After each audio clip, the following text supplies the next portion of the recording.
Kisah tragis dialami seorang kakek-kakek berusia 80 tahun meninggal di tangan warga yang main hakim sendiri harus menjadi duka bagi keluarga. Betapa tidak, peristiwa yang terjadi di kawasan Jalan Pulau Kambing, Cakung, Jakarta Timur, Minggu 23 Januari 2022 dini hari itu kini menjadi sorotan setelah fakta sebenarnya akhirnya terungkap.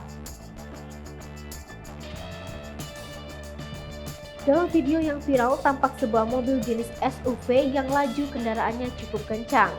Di belakangnya, banyak warga yang mengejar menggunakan sepeda motor sambil meneriakinya maling.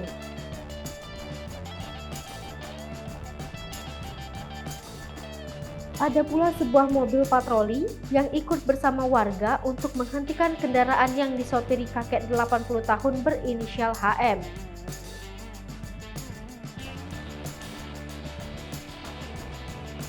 Menurut pengakuan warga yang dilansir dari wartakota.com, Hirun 32 tahun.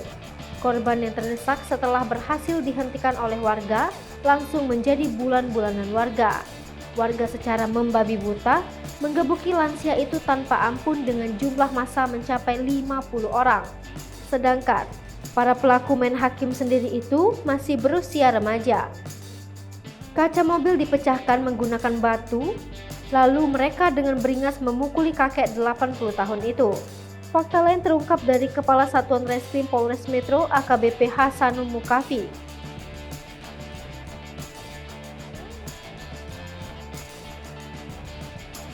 Dari hasil penyelidikan, aksi warga yang melakukan pengejaran karena HM disebut-sebut ngebut di jalanan pemukiman warga.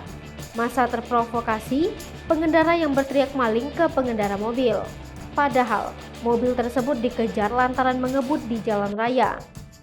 Saat ini, kata Ahsanul, pihak Satreskrim Polres Metro Jakarta Timur masih mendalami kasus tersebut.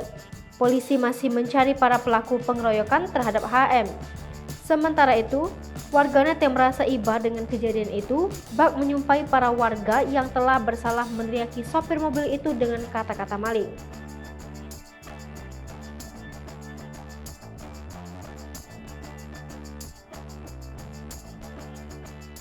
Hai pemirsa Sri Popo TV, jangan lupa komen, like, dan subscribe, serta tonton terus berita-berita terupdate lainnya